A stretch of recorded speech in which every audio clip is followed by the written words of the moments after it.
1993 година. Велика и страшна дата за българския народ. На тази дата България се прости с един от най-видните синове – Васил Иванов Кунчев, останал в историята с паметното име Левски. Васил Левски – стратег, творец и водач на националната революция. Човек, олицетворяващ волята за свобода. Личността, която събира в себе си родолюбие и отдаденост към една свята кауза, за която си заслужава да се живее и да се умре. Апостолът на свободата. С това име живее още споменът за Левски, обрекал живота си в служба на Отечеството. Когато робските сърца повярвали са в свободата, когато огнените му слова са слушали дори децата. Живее споменът за него, неуловимият дякон, човекът с най-чиста душа. В света на ветите завети, аз чувам младият ти глас, да създаваме комитети от всички нас, за всички нас, че свободата е по-нужда от хляб и слънце в този век, не за служба и за облага, за правото да си човек.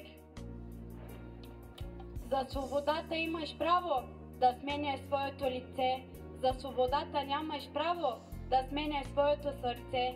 Ти беше винаги различен и винаги един и същ. Ти се раздаваше на всички, на себе си, нито веднъж. Апостолът е силен със смелост и храброст, за родината ни мила пожертва е младост. Хвалил се по Исусския скок да търси покоя на нашия народ.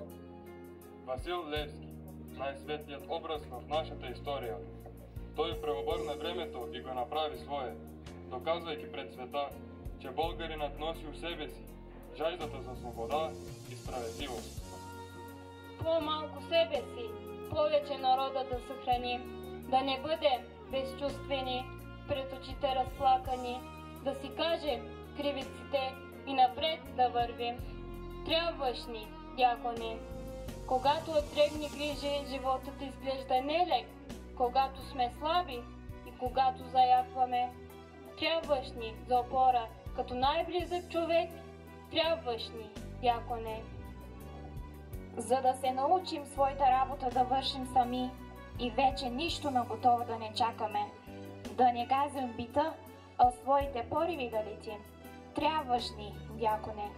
Твоята мярка ни трябва, твоят апостолски жест, за да няма в душите предателски дракони и като теб да можем да мрем за едната чест.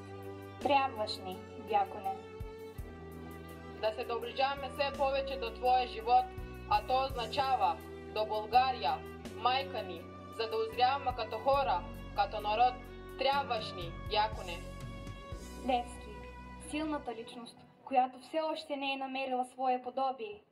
Достойният син на България, с неизмерима смелост и несломим дух, които го правят безсмъртен за поколенията.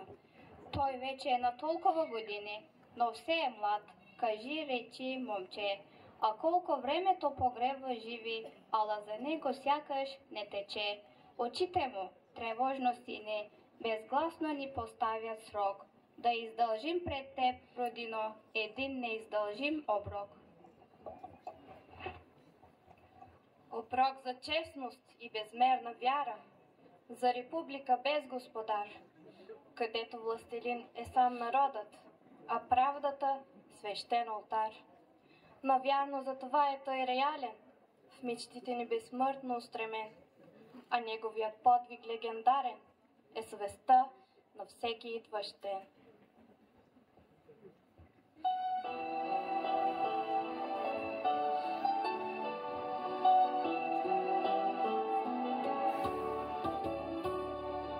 Ако спечеля, печеля за цял народ. Ако загубя, губя само мене си. Да бъдем равни с другите европейски народи, зависи от нашите задружни сили. Вчера, както сме говорили и писали, и днес трябва да го имаме пред очи. Да не ни се смеят хората в работите утре. Нашето драгоценно отечество, за отечеството работя Байо. Кажи ти моите и аз твоите кривици, па да се оправим и всички да вървим на едно. аз съм посветил себе си на Отечеството си, да му служа до смърт и да работя по народната воля. Времето е в нас и ние сме във времето. Той нас обръща и ние него обръщаме. Всички в България живеят под едни чисти и святи закони. И за турчинът, и за евреинът, и прочие, каквито са. За всички еднакво ще е, само ако припознаят законите наравно с българина. Дела трябват, а не думи. Неговото име отдавна се е превърнало в символ на българското. Във всяка педя земя, по която стъпваме, във всяка глътка въздух, която поемаме. Той е нашата безкрайност. Даде ни най-чистото усещане за подвига и най-страшното усещане за цената на предателството.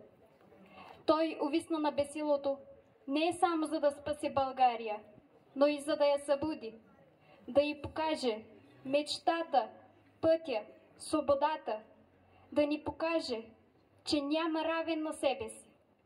Ето защо за народа той е нещо повече от героя. Той е апостолът. Поклон, апостоле!